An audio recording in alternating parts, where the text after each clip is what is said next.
The World Military Look Festival. May festival daw sa Yeoncheon kaya nagpunta kami.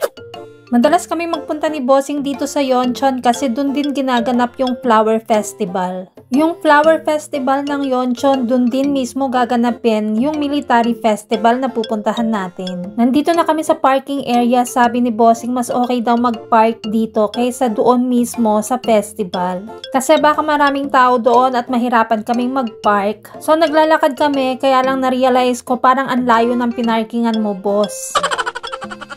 Ang layo na ng nilakad natin, hindi pa tayo nakarating. Ang dami ko nang natunaw na taba.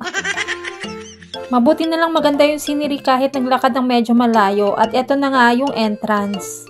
Marami rin palang tao at syempre maraming soldiers in uniform kasi magpapakita sila ng activity. Tara manood tayo.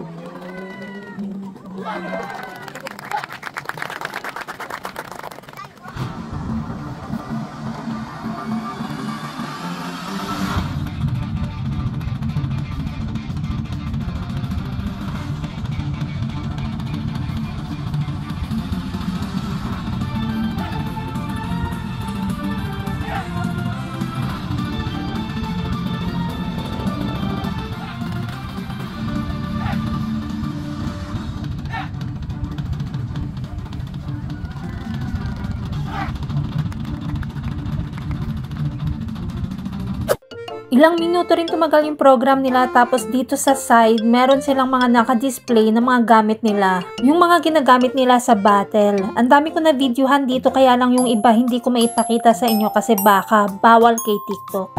Kaya pili lang yung mga video na may share ko sa inyo. Pero ito yung mga kagamitan na ginagamit nila kapag may sigalot. Ang lalim ng Tagalog. Mula sa mga uniform, sa mga boots, sa mga helmet, lahat yan ay pinakita nila dito sa festival. Ang dami, iba't iba, at ma-amaze ka talaga pag nakikita mo ng personal. Pati na rin yung mga klase ng bags at yung mga phones, lahat yan ay pinakita nila ng actual with explanation pa. Lahat ng mga nandito pwede mong hawakan at pwede mong subukan. Tinry nga namin yung phone eh. Then yung mga tent na ginagamit nila, nandiyan din. Pwede kang pumasok sa loob at mag-picture. Nakaka-amaze talaga yung mga nakita ko rito kasi ngayon ko lang sila nakita ng malapitan at personal.